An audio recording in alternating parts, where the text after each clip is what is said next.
नमस्कार दोस्तों, stock market studies में फिर से एक बार आपको स्वागत है। तो आज यहाँ पे मैं बात करूँगा एक पीएसयू बैंक के बारे में। देखिए पीएसयू इंडस्ट्रीज में मतलब अलग-अलग सेक्टर होते हैं।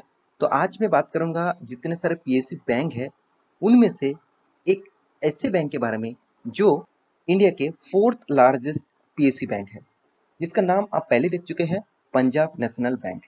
जो बैंक बहुत बहुत बार फ्रॉड का शिकार हुआ। मतलब बहुत सारा कंपनीज ने लोन लिया और वो लोन डिफॉल्ट करके चला गया। तो इसीलिए इस बैंक का हालत बहुत बहुत खराब हो चुके हैं। आप सभी जानते हैं इस बैंक के हालत के बारे में। तो आज मैं बात करूंगा पीएससी बैंक के बारे में, क्योंकि बहुत सारे लोगों को यही लगता है कि कंपनी का प्राइस इतना सस्ते में है और ये एक गवर्नमेंट बैंक है, तो क्या इस कंपनी के ऊपर इन्वेस्ट करना सही होगा? क्या इस कंपनी के ऊपर सस्ते में मुझे इस कंपनी का शेयर मिला है, क्या इस कंपनी के ऊपर निवेश कर दूं?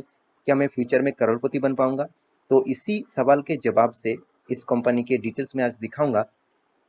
तभी आपको पता चलेगा कि एक्चुअली इस टाइप कंपनी के ऊपर निवेश करना कितना जोखिम भरा है। तो चलो मैं आज डिस्कस करूंगा इस कंपनी के बारे में।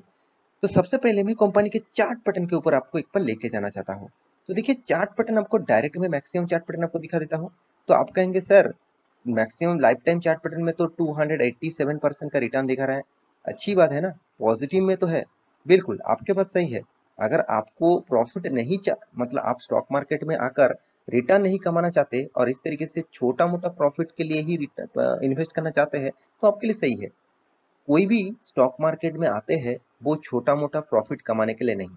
वो चाहते हैं हमेशा ज़्यादा से ज़्यादा प्रॉफिट उस कंपनी के ऊपर हो और उसका फंड 10-15 गुना हो जाए। ऐसा सोचकर ही स्टॉक मार्केट में आते हैं। और दो तरीके माइंडसेट होते हैं। एक लोग ये सोच के आते हैं कि यहाँ से मुझे बहुत अच्छा खासा प्रॉफिट मिलेगा और अच्छा खासा रिटर्न मिलेगा। और दूसरे लोग सोचते आते हैं कि मुझे जल्द से जल्द मतलब क्विक टाइम के पीरियड के अंदर मुझे प्रॉफिट मिलेगा और वो भी बहुत ज़्यादा। तो दोनों की सोच गलत है। मैं जरूर कहूँगा दोनों की सोच गलत है, क्योंकि प्रॉफिट कमाना और क्विक प्रॉफिट कमाना दोनों सेम बात है। आप प्रॉफिट कमाने के लिए तो आए हैं, हर कोई प्रॉफिट कमाने के लिए आ रहा है, बिल्कुल बिल्कुल सही बात है। मगर एक चीज समझना पड़ेगा, उसके लिए आपको कितना टाइम पीरियड आपको देना पड़ेगा, आपके पेशेंस कितना है, आप उस कंपनी को सही मतलब चुने हुए कि नहीं चुने हैं। तो इस इतने सारा फॉर्मेलिटीज मेंटेन करने के बाद आपको अच्छा खासा रिटर्न मिल सकता है। आप जल्द से जल्द प्रॉफिट चाहेंगे वो भी नहीं होगा। क्विक प्रॉफिट आपको मिलेगा ऐसी कोई मतलब सियोरिटी भी नहीं है। तो इसके लिए आपको कोई रॉकेट साइंस होगा जो शायद आपको प्रॉफिट मिल जाए। तो मैं आज बात करूंगा पीएनबी के बारे में, क्योंकि देखिए मैं अब बहुत सारे दोस्तों ने कमेंट किया सर आपको तो कासा रेशियो दिखाता है हर बैंकिंग का, तो इस कंपनी का कासा रेशियो बहुत शानदार है, क्या इस बैंकिंग फ्यूचर में अच्छा खासा ग्रोथ कर पाएंगे? तो चलो उसके ऊपर बात कर लेता हूँ। तो देखिए कंपनी का कासा रेशियो देखेंगे तो अराउंड 45.6%। 45, चलो मैं मोटा मोटी मान लेता हूँ 46%। तो 46% मतलब कोई भी बैंक के कासा रेशियो मतलब मान के चलिए बैंकिंग के पास ह्यूज ह्यूज कैश है, ह्यूज परिमाण। मतलब देखा जाए तो बहुत ज्यादा मतलब इनकम का सोर्सेस है, कंपनी के हाथ में पैसा आ रहा है by savings and current account के माध्यम से। तो कासा रेशियो जितना अच्छा होगा उतना ही बैंकिंग के लिए फायदा है। क्या इस कंपनी का कासा रेशियो देखकर ही आपको निवेश करना चाहिए? क्या इसका कासा रेशियो अच्छा है कि कंपनी बिल्कुल सही दिशा में जा रहा है? तो चलो बाकी डिटेल्स भी आपको दिखा देता हूँ। तो मैं आ चुका हूँ टिकर.com साइट के ऊपर। मैं थैंकफुल हूँ इस साइट के ऊपर, आप एक बार विजिट कर लेना, बहुत शानदार साइट है। तो इसके जो रेशियोज है, रेशियोज में जाएंगे तो आपको कुछ डिटेल्स मिलेगा। जैसे आप देखेंगे तो कंपनी का कासा रेशियो तो शानदार है, मगर कंपनी का एनुअल मतलब सॉरी एनपीए मतलब जो नॉन परफॉर्मिंग एसेट है, वो बिग बिग अमाउंट्स परसेंटेज यहाँ पे दिख रहा है।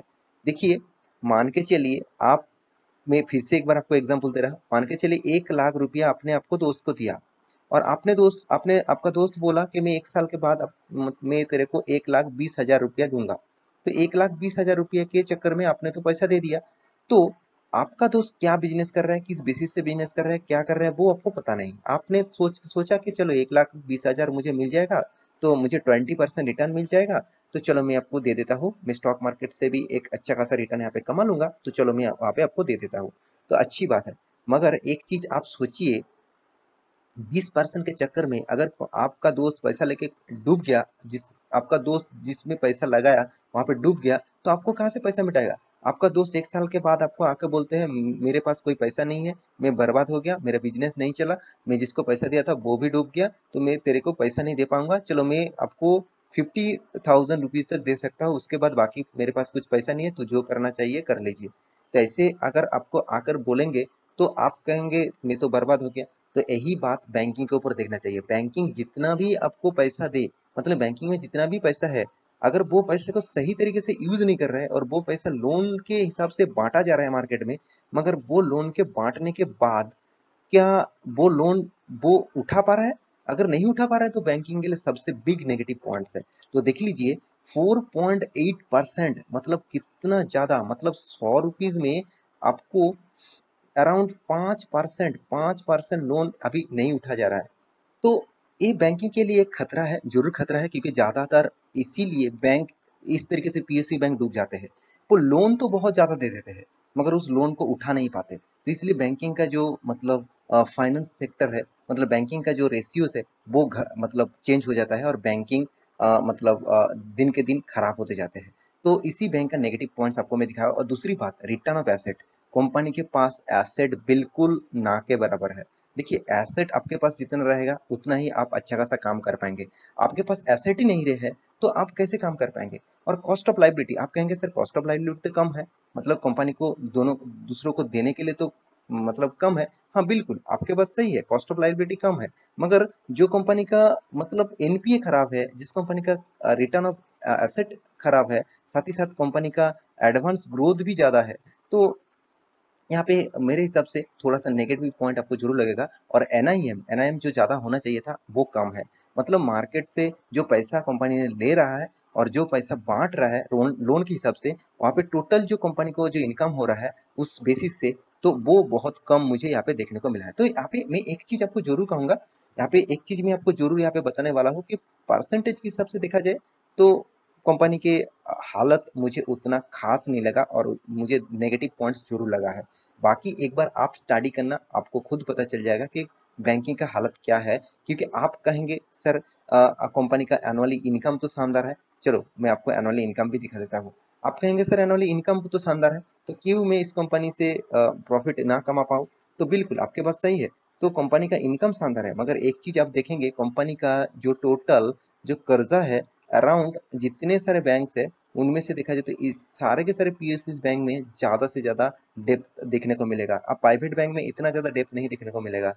जितने सारे पीएसयू बैंक है उनमें सबसे ज्यादा डेप्थ देखने को मिलेगा। हाँ आप एक चीज जो जरूर बता सकते हैं कि सर इस पीएसयू बैंक में कर्जा कम है, बिल्कुल आपके बात सही है, मगर जो कंपनी कर्जा देने के बाद वो पैसा मार्केट से उठा नहीं पा रहा है, तो उसके लिए सबसे बड़ा नेगेटिव पॉइंट यहाँ पे जरूर आपके सामने ही है। तो मैं इस कंपनी की एक पॉजिटिव न्यूज आपको देना चाहता हूँ, तो चलो मैं उस न्यूज को आपको साथ डिस्कस करता हूँ। तो मैं दिग्गज website business today dot in इस साइट के ऊपर आ चुका हूँ, तो इसके ऊपर पूरा डिटेल्स आपको मैं यहाँ पे दे चुका हूँ, और मतलब आपको दिखा रहा हूँ। देखिए पीएनबी, और पिछले दिनों में एसबीआई के ऊपर भी वीडियो बना के दिया था, तो पीएनबी एंड एसबीआई दोनों ने क्या किया, इंटरेस्ट रेट हाइक करने का फैसला लिया। मतलब किसके ऊपर? एफडीज के ऊपर।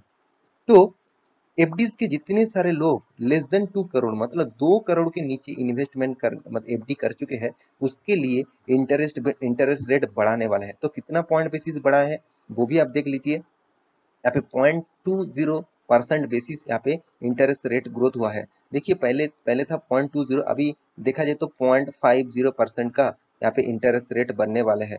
तो ये एक इन्वेस्टर के लिए खास शायद नहीं है, मगर जितने सारे बैंकिंग के ऊपर एफडी करते हैं, जितने सारे लोग बैंकिंग के ऊपर पैसा रखते हैं, उसके लिए शायद खास जरूर होंगे। तो इसमें क्या होगा, लोग अभी स्टॉक मार्केट में निवेश करने से सही यही चीज चुनेंगे कि चलो मैं एफडी कर लूँ, वहाँ पे तो रिस्क कम रहेगा और वहाँ पे मुझे रिटर्न भी अच्छा खासा मिल रहा है। तो ये सोचकर लोग निवेश कर देते हैं, और इसमें बैंकिंग का फंडिंग ज्यादा देखने को मिलता है, और कासा रेशियो यहाँ पे ज्यादा देखने को मिलेगा, क्योंकि बैंकिंग के हाथ में ज्यादा से ज्यादा पैसा आएगा और उस पैसे से वो बैंक फिर से लोन दे पाएंगे। तो मेरे हिसाब से इस पॉइंट को आपको नजरअंदाज नहीं करना चाहिए, क्योंकि कोई भी बैंकिंग के जो मतलब इंटरेस्ट रेट हाइक होने के बाद हर बैंकिंग सेक्टर में इंटरेस्ट रेट हमेशा बढ़ाए जाते हैं, तो लोग इसलिए स्टॉक मार्केट से निकल जाते हैं। तो इसीलिए आप देख सकते हैं कंटिन्यूअसली स्टॉक मार्केट गिरते जा रहा है, ये भी एक बिग पॉइंट्स है स्टॉक मार्केट के लिए। तो मैं जरूर कहूंगा, आप इस कंपनी के ऊपर निवेश करना चाहते हैं तो एक बार इसके ऊपर रिसर्च जरूर करें, क्योंकि देखिए इन्वेस्टर उतना इन्वेस्ट नहीं करके रखा है इस कंपनी के ऊपर जितना डीएस ने इन्वेस्ट करके रखा। आप कहेंगे सर डीएस ने तो इतना शानदार माल उठा के रखा, तो अब फिर भी क्यों कंपनी के ऊपर इतना नेगेटिविटी है? बिल्कुल, डीएस कौन है वो देख लीजिए, life insurance corporation. Life insurance corporation सबसे ज्यादा माल उठा के रखा है 8.34%। मतलब गवर्नमेंट ही उसको पैसा दे रहा है, उस पैसे से वो मार्केट में उतर रहा है। तो ये चीज आपको समझना पड़ेगा। आपका घर, आपका मतलब मान के चलिए आपके बड़े भैया ने पैसा दिया और उस पैसे से आप मतलब बिजनेस कर रहे हैं। अगर पैसा मतलब खत्म भी हो जाए, मतलब पैसा आप लॉसेस भी कर दीजिए, तो आपका बड़ा भैया दो चार चीज आपको बात बताएंगे और दो चार आपको बात सुनाएंगे, उसके बाद चुप हो जाएंगे। तो यही सोच कर आपने पैसा उड़ाना स्टार्ट कर दिया और आपका पैसा डूब गया। अगर वो पैसा मार्केट से लेते तो मार्केट आपको नहीं छोड़ते, जो लोग दूसरे दूसरे के पास से पैसा लेते तो वो रास्ते में आपको खड़ा करके भी पैसा निकालवा लेते। तो यही चीज आपको समझना पड़ेगा। तो डीएस निवेश करके रखे, इसका मतलब ये नहीं कि कंपनी बिग पॉजिटिव मूवमेंट में है। तो मैं जरूर कहूंगा सस्ते शेयर देख के कोई भी कंपनी के ऊपर निवेश कर रहे हैं तो आप मेरे हिसाब से गलत कर रहे हैं। आपको कंपनी का बिजनेस समझना पड़ेगा। कंपनी का बिजनेस अगर सही दिशा में जा रहा है तो आप निवेश करिए, कोई बात नहीं। कंपनी का प्राइस 10-15 हजार 20 हजार तक भी चले तो कोई बात नहीं, कंपनी जबरदस्त है। तो आशा करता हूँ सारी जानकारी आपको मिल चुका है। मेरी इस वीडियो आपको कैसा लगा जरूर कमेंट करना, और इसी तरीके से वीडियो पाने के लिए चैनल को सब्सक्राइब भी करना। मिलते हैं नया स्टॉक लेके, तब तक के लिए अच्छे से रहिए, अपने ख्याल रखिए, बाय बाय।